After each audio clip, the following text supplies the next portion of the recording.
All right, ladies and gentlemen, we are back. Game number 2. The draft is underway. Had to swap some buttons and I hit the wrong things, and then all of a sudden I'm on stream.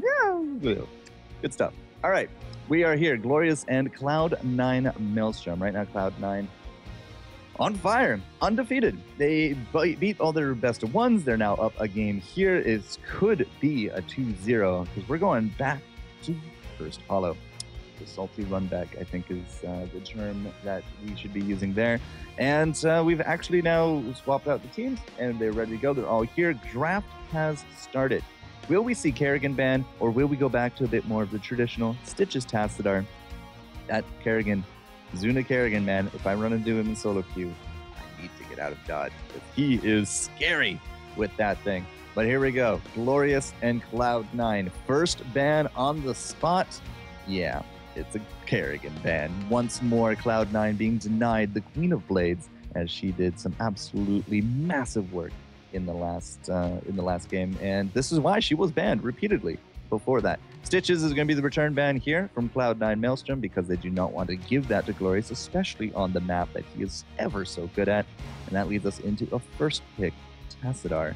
Not a surprise. He has been consistently a top pick. If it's not him, it's usually a Vala, and look at that on the flip side. It's going to be that Vala pickup here for Maelstrom. With Tychus globally banned, and that leaves us kind of down to the Vala Falstead. And if you get both on your team, well, you kind of got to go a little bit more out of the box. We've seen double siege and double specialist, the sieging specialist. We've seen that before in one of our games. We've now had a Nova in and amongst the things. We've seen Thrall a few times, and we even got one game of Raynor in our bracket journey.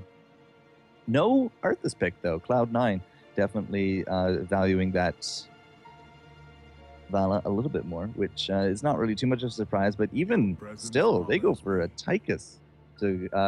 Oh, that's why. That's why.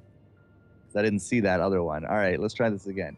Kerrigan into Stitches, which led us into the Tassadar.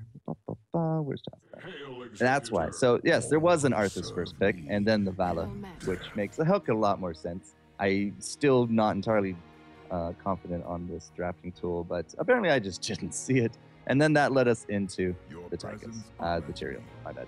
So, yeah, so Tyrael, that looks a lot better, a lot more solid, a little bit more higher meta, so to speak. Let's bring those team names back. There you go. And that leaves us now with a pick here for Glorious to go with their Bruiser, to go with their front line. And I'm betting it's going to be a mobility comp. It's either going to be the Brightwing or it's going to be the Falstead. As I say that, though, they decide that the Zebo is actually worth a little bit more than either of those. So he will be that pick. This gives a good opportunity here for Maelstrom to deny out the Falstead and the Brightwing. They already got that front line with the Arthas. They already got the Vala. I highly suspect it will be a Falstead anyways, but it could actually be an Uther for their support, because an Uther-Arthas combo, it's extremely potent. They definitely know what's up with that. And I don't foresee a melee pick here. Not yet. It could be a last pick melee, but Cloud9's, they've also been very adamant about their siege tank play. And with that, they could actually go for that as a last pick as well. Might even go for it here. It is an Uther pickup, however, as Cloud9 does secure the the Uther Arthas combo. Don't really have the Arthur. No, I don't know. Maybe you guys can actually combine the two names. Back in the day, like very early alpha, it was, what was it? The Abathur. So the Abathur. Abathur Uther, the Uberthur, that was it, the Uberthur. That used to be the big one right then, but he was really overpowered back in the day. Like your top three picks was Raynor, Uther, and Abathur, but we've had a lot of refinement since, and it will actually be, as kind of guessed, it will be that Falstead pick here. So we do got double range assassin for Cloud9. We kind of got to go a little bit more out of the box here for Glorious. Are they going to dip into the melee, or are they going to go for a double siege? This would be where you would see Raynors. This is where you'll see Thralls or Illidan's, although I'm not entirely too sure we actually have anyone confident here on Glorious to be playing those out. If I have to take a guess, it's actually going to be a double warrior comp to go for the protect the Nazebo, basically, with a double warrior and the Brightwing, because they need a healer. It's either going to be a Brightwing or a Mouth. Actually, it will be the Brightwing as they solidify that. If I have to guess, it's going to be another ETC or a Mirrodin here. I don't think they're going to try for a double siege or a melee. It just, well, a Brightwing with a melee, like there's no upfront healing. If he gets bursted down, if he gets stunned out, especially with the Uther, especially with that Arthas, a melee could go down extremely quick. And you need somebody else. Like, we do got the shields ready to go, so the melee could actually live out a little bit longer. You could get level 4 shielding talent as well for the Brightwing, for the protective shield. But I just don't foresee a melee pick. I really do think it will be a double warrior. And then on the flip side, Cloud9 will likely like put a siege tank on the back of that or something. Siege tank or a Zagara. I don't know. Cloud9 also did like throw me a loop earlier with the Nova. I don't see the big wombo here though. It does look like a very big back line. They already got the Valor. They already got the Falstead. So this is a tough pick for Glorious. They got to kind of really feel this one out because this is going to be their tournament life. If they don't get this, they will go second. I mean, it's still seeding points, but they just don't go home with cash. And everything here in the weekly is obviously a build-up to the monthly. So seeding points, the cash is a bonus, but once you get into the monthly, it's like that's almost a $5,000 league or something. And we need to find the other teams that are going to be joining people like Symbiote, like Cloud9 Vortex. I'm not entirely too sure who else is actually in that league as of yet because it was a long time ago. We're actually going to go for the denied pick. Wow. All right. It will be the siege tank coming out here from Glorious. So it will be double siege in the back. It's not going to be a double warrior protecting a Zebo kind of thing because they just won't have any kind of damage. But I have to wonder about this, and especially since they left the last pick here to Cloud9 Maelstrom, and it will be a Zeratul to go with that. I don't think Glorious, I don't think they're going to have this one in the bag. They got one tank out there in the front with the Tychus, with the Tyrael. The Bruiser mentality from the Tastar, it's good information game, but there's not enough protection here. Like, we have to go Emerald Wind. If it's not going to be an Emerald Wind on the Brightwing and we don't get a charge and the Archon in good spots here for Glorious, like, the Siege Tank's going to melt and the Zebo's just going to melt. And the VP setup, the stealth. I think Cloud9 has this one literally just from draft. But, you know, this is where Glorious gets to surprise us and see what they can put on the table, so to speak. So, game number 2, draft, guys. This is it. This is match point. If Cloud9 takes it, they will be your finalists here, and we're going to jump into the best, into the third place best round of 1 match after this. And yeah, I don't know. It's hard to get pumped about it when you look at these drafts. We got the Vala and the Falstead. And on the back of that, we got a VP. So there is one shining hope here for Glorious. If we get off those Void Prisons at the same time as a Falstead, Hinterland's Blast, or, you know, the Rain of Vengeance comes down, or the Strafe, right? You're going to be missing out a lot of your damage combo here from Cloud9. But if they execute them perfectly, I don't think Glorious really has a big chance out of this one. It was loser's pick, obviously, when it came down to the maps after the striking, so it is the salty run back. There's no disregarding of the rules here, but here we go. Cursed Hollow loading in, and potentially last map, but we'll see. We will see. Glorious, I don't want to count them out, but it's a very strong draft that they're up against, and they are down 1-0. Mentality is going to be coming into this, as well as your mechanical skill. So, yeah, without further ado, left-hand side, guys, you know them as Team Glorious. There's no ZPs here today, but a few of the regular members in attendance: Syracuse, Coffin Luck, Proteges, Nirak, and Zizix. On the flip side, though, the monsters, the Cloud9 monsters, as I like to call them. Dunk Train on the Falstead, Zuna, King Caffeine, Kenma, and Biceps. Guys that you should be very familiar with, as they are here multiple times. Multiple times. And here on the stream for the Go4Heroes Americas Cup number 8. And Coffin Luck's actually going to be heading into the top lane. Not into the party bottom lane, because usually, you know, if you set up a nice push for the bottom golem, you get yourself in a good position, you get a boss, you could actually have a really good time. But Zuna, with that movement speed, here comes the King Caffeine, got that blink there as well, but it's not going to hit the Siege Tank. I think Zuna might be a little bit too far forward. He has no blink because he went very aggressive of it, but he's actually not even going to be the first blood. The Brightwing dies second before the Zuna, and both teams are actually going to put a kill on the board here early. In terms of the soak, it's not actually going to affect anything because every other lane does have team members in them, but They went for the siege tank and they saw it putting both the Brightwing and the siege tank top. Like you might be wondering, how did they catch them here? It's because the lack of mounts.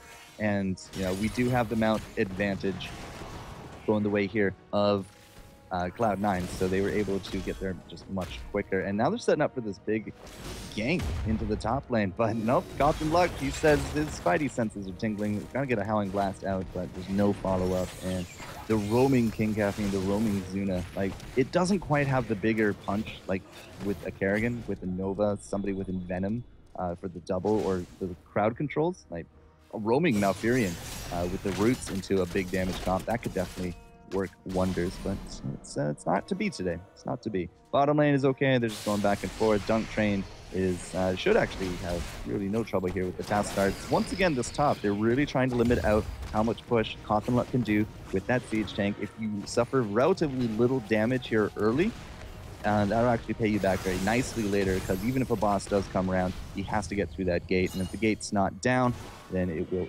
obviously impede him. 1-0. Did I actually get that score run? I did. Look at that. So sorry about that, guys. It is 1-0, obviously, on the other side. All right. So, Gotham Luck is going to siege up top now that he has a little bit of room to breathe. You can see already one tower down. Bottom lane is going to be the bigger gank, though. And this is actually a more important gank, because Protege dead means he's not soaking down here. And when he's not soaking down here, obviously there's going to be we could actually have upwards of a level advantage going the way now of Cloud9. The problem is Gotham Luck has actually taken out this gate, so all that pressure early is all for naught, as the siege tank shows its strength here early, and those extra towers are going to be big experience boosts, because we're actually only still up 1, but that's why you see it's still so close. There's been no soaking going down here from Protege, so 2 waves of creeps not soaked. And C9, Cloud9, they're actually not going to test this tribute. They're just going to let it go. They're going to go back to soaking and trying to mitigate damages. Now that Gotham Luck is done top, I fully expect to see him rotate either bottom or mid.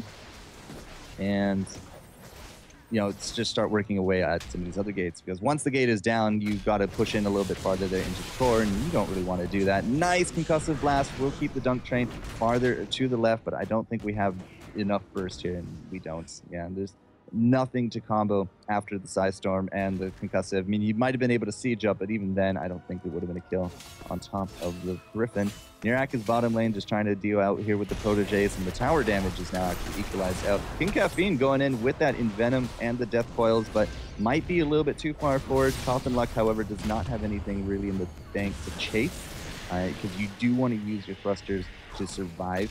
And obviously you saw the Zeratul there as well, so he's going to be just putting up the pressure. I'm looking at some of the talents now, just before this second tribute is about to be fought over. And both teams do have 7, but it is the slight experience lead going the way of Cloud9. You can see the Giants now already. They're going to be doing some work here in the bottom, had there been actually any towers. So they're going to try to work on the fort as best they can. Coffin Luck's getting zoned out. He is just not in position. Here comes the Nazebo as well, but it's really a 3v5 for this tribute. I mean, Cloud9 has much better map positioning here. Zuna's taking some shots there from the turret, but Zizix does have, of course, the Psi Infusion with that range, so he is able to poke out a little bit. He is going to throw down that healing ward, but it's just not enough. Ken was able to tunnel it down, and now Zizix is in potentially some trouble, but Zeratul will back off. Very smart, does not want to overextend. And Nirak, he wasn't even in that fight, so he had to deal with these Giants, and, well, I mean, the Giants didn't get any gates because they were already down, didn't get any fort damage, but Nirak was busy, which led us into an easy tribute for Cloud9. Looks like the Bruisers are going to be on the deck, and Falstead not going for the power throw today. He is actually going to be a briber, so bribe on both sides with the Brightwing, with the Falstead, looking at biceps. It's going to be okay. We do got a very typical build coming out from the Siege Tank so far. We do got the Gid Bin. It's not actually going to be a mule game. No mules on either side. We do have First Aid instead of the Rending Cleave. So, the Zeratul does have a little bit more survivability if he does get caught. And he's likely to get caught because he's playing into a Tassadar. So the Oracle, of course, will reveal him on demand. King Caffeine really pushing forward here on top of Coffin Luck. Level 10, both sides. Here comes the Void Prison on top of that. Setting up for a great sandwich. The strafe in the back, doing massive damage. Zizix is likely not to get out of this one. He doesn't. Pops out the Archon anyways, and he is going to drop. It was a 3-for-1 exchange, possibly even more. Nirak getting really low. It has to get out of there. And Nazebo says, all right, well, screw that. I'm going to stay top. I'm not going to deal with that death sandwich, but again, the VP coming in. It was a great wall that they couldn't get through, and Zvala on the other side of it strafing. That's going to be the gate. Zuna's actually going to go pick up the tribute. That puts us at 2 out of 3, which means around level 13 or so, we should see our first curse if they can win that fight. They might even take this fort. It's going to be close, but Proteges, he jumps in, looks for it on Biceps, gets cleansed out of it. That's why he's not really stunned. That's why Proteges swapped the targets. Here comes Syracuse as well, looking for a Ravenous, doesn't actually throw it down at all. Might have been able to take home a kill on King Caffeine, but instead, Arthas and Uther, it's a very potent combo. They just do not die. Instead, they're going to take the gate on the back of Coffin Luck, and still about half a level or so between the teams. Well, maybe 3/4 of the level. It's still glorious on the back foot, but it's not like game ending yet. Kenma goes in, Suicides, gets off the big stun. King Caffeine is sitting there. We're looking for this sandwich, but Biceps has to get healed out there by the dead Uther. He's just way too low. He cannot commit to this. Dunk Train doesn't have that power throw, so he has to get close in order to do the damage. King Caffeine's looking for the kill on top of Nirak, is going to drop for his trouble. Zuna, again, jumping in. They're looking for the kill on top of the Brightwing. We have a lot of shielding potential between Zizix, between the protective shields and the healing wards. They could not bring down the Brightwing. They're now going to be paid back for it with a dead Arthas, and Cloud9 cannot contest this tribute. Now that we got a moment, Ravenous Spirit, Emerald Wind, so very smart there. Napalm, Archon, Judgment, and then on the flip side, Hinterland Blast, Divine Storm, Army of the Dead, Void Prison, Strafe. The Strafe, there's like no stuns. I mean, you got Tyrael. You got the Tyrael stun, which you can actually cleanse through. So the Strafe was actually a really good option here from Biceps. You're likely to see it about right here. Yep, and he comes down on the back of the Void Prison. They get the kill on top of Syracuse. We lock up Nirak. He does get that rewind out, but it's not going to matter. He is going to drop to not deal with 5 opponents on the other team. And still more tower damage, more fort damage going down. But it's going to be a transfer here. 2 down for 15 seconds. Go for a boss. That is the mentality here in Cloud9 Maelstrom. And a 3v5, even at even level, even at the same talent here. We're very hesitant to do that. And let's look at the 13 talents. Bullhead, Shrink Ray, Cast Aside, Rewind, Sprint. Not a surprise. Cripple Hammer. So instead of here with the static, hitting 2 more targets, Boomerang into Cripple Hammer. So we're looking for the slows. I have not seen a Cripple Hammer, I think, ever on a Falstad. But there's a lot of ways you can build them now. Static shields at level 13 with the level 7 talent. Sometimes we've been seeing that. Now we see a Cripple Hammer on the top of Boomerang. So, yeah, there are lots of ways to do it. Proteges is actually going to try to get the stun off here with that Judgment, but King Caffeine's going to be a big target. You don't want to try to chase him down. Absolutely not. This is a curse tribute. 100%. Somebody's going to get the curse here. Who will it be, though? We don't have 2 ults here. No, sorry, we don't have the 1 ult here with the Judgment. We do have a Void Prison in 10 seconds. I think we're literally just going to be trying to play footsies, waiting for that VP. These guys are all bunched up. If Glorious doesn't realize that a VP is coming their way, they're about to get hit real hard with it. Zuna's looking for the kill on top of Syracuse. There goes the Emerald Wind. 3 team members in that Void Prison. 2 of them, of course, with their own team on top of it, but they set up beautifully for the Hinterland Blast. 1, 2, and 3. They go down like bowling pins. Zizix is now going to be on the back of that as well. And Zuna with the blink at the end still doesn't die. It's a 4-for-0. And again, I'm looking at these drafts and I'm seeing really, really strong stuff coming out here. Look at the Cripple Hammer. It brings down the Sergeant. Even in her Master Skin, she is susceptible to slows. And that Cripple Hammer coming out real big there for the kill. For the team white and Cloud9, they're not fooling around. They're going straight for these keeps. We're not going around towers. We're not also YOLOing the core because there's a lot of team members about to come up. They're actually just going to hit that wall, and they're going to get this keep and get out of dodge. Still 30 seconds on the curse as well. All these lanes are going to be pushing in, especially this top where it's likely to bring down this gate. Even more experience into the back pocket here of Cloud9, and they got their level 16s on top of it as well. Overdrive, imposing presence instead of hardened for our Uther. Stone Skin, double bombs, blood for blood, all very kind of typical things. But the imposing presence is something you don't see a lot of. Usually you'll see the hardened focus, but you know, Uther says he's going to be in the front lines, and they got a lot of auto attackers that could actually be very beneficial if they do attack the Uther, because the imposing presence is 50% of your attack speed. That is literally you're now attacking twice as slow. And Kenba doesn't care if he dies. He becomes a ghost. He can still use his abilities. He can, more importantly, still get off that Divine Storm, still heal out people. It's a really ridiculous kind of kit, but Uther's had it forever, and we love it. That's why we see Uther like so much. Great crowd controls. Even if you kill him, he still has an opportunity to get off his ult. And so they're going to go for this boss. So the boss on the back of a curse, I guess I gave him too much credit. Top is still not going to go down, but 2 keeps missing here for Glorious. They got to deal with catapults in 2 of the lanes, and that's a lot to deal with. 12 minutes in, and you got to deal with catapults on 2 separate lanes. You're always going to be pushed on him, and right now it's 12 kills to 4. Glorious is really struggling, looking for some of these kills. Once again, they are not losing out on a lot of these fights. Cloud9 Maelstrom is just absolutely fantastic form. We are getting level 16. Which is good. Level 16 here for Glorious, puts it on the same talent tier. We do got the Bullheads into Minefield, the Criterize now on the double polymorph, and the Specialized Toxin, just ticking down a little bit more on the hero damage. Tassadar doesn't seem to know what he wants to do. He did take Shrink Ray. He could still take Dimensional, but he might take double Psi, but instead it will actually be the Dimensional Rift. Deterio doesn't seem to know what he wants either. Is it going to be a block? Is it going to be a Blood for Blood? Blood for Blood might actually work out a bit better for him in this case, because it's more damage now on the table. But wow, the VP, it comes out. 3 team members are now going to get hit by the Hinterland Splash. Zizix can't even use that Archon, and the 3-kill combo is about to be 4. It's on special. 4 for 0 today, ladies and gentlemen. It's about to be a team wipe as well. Good blink in here from Zuna. He's going to keep Coffin Luck from going home, and that is going to be the 2nd team wipe of the game. Cloud9 Maelstrom, they're done fooling around. They got catapults, they got mercs, and they're going to go for the kill here on the core. Very likely the 2-0, because there's nobody left to stop you. And there goes the core in very convincing manner, as Cloud9 reigns supreme. 2-0 in this best-of-3 finals. Fantastic stuff from them.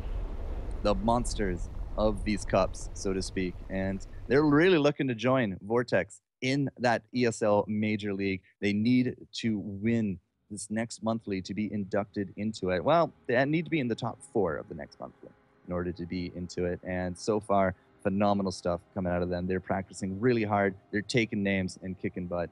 And very good drafting, I gotta say. Why do I have 2 Valas on that screen?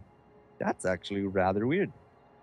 One of them is supposed to be a false stat. All right, well, some bugs in the system, I suppose. So either way, phenomenal stuff from them.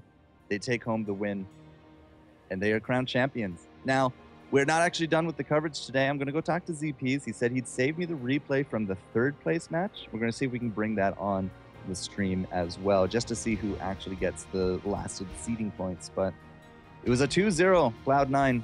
Glorious with their new roster apparently just couldn't cut it, and they do drop it without putting a point on the board. So congratulations, Dunk Training crew. Cloud9 Maelstrom, once again, top seed of the week. They are very likely going to be inducted into the majors because the top 16 seeds, I believe, go into the majors for the monthly qualifier, and then the top 4 of that will be joining the ESL Major League, which already has Symbiote, already has Cloud9 Vortex. I believe Barrel Boys and Murlocs Inc. Are there as well. So 4 teams, we got to get 4 more. I'm going to see if I can get us a 3rd place match, but if we can't get a 3rd place match, thank you so much, guys, for joining me today. I know the solo casting is a little bit different, perhaps better, perhaps worse. I don't know. Let me know. I don't really like solo casting. I love bouncing off people. I love, having a conversation. It's mostly just me rambling here at this point. But you're here and you're supporting me, and I love it. And thank you so much for all the new follows today as well. If you like my stuff out there, Twitch, Twitter, YouTube, Facebook, FourCourtJester. Let's see if we can get a 3rd place match. If we can't, I'll let you know in the chat. And thank you so much for everyone being there. Congratulations again, Cloud9. Third place was between, trying to remember the names now, Torpedo and Wildfire. So we're going to find out, is it Torpedo? No, it was Evil Genius and Wildfire. So yeah, if it's Evil Genius or Wildfire, we'll find out. And I'll let you know soon. So see you soon.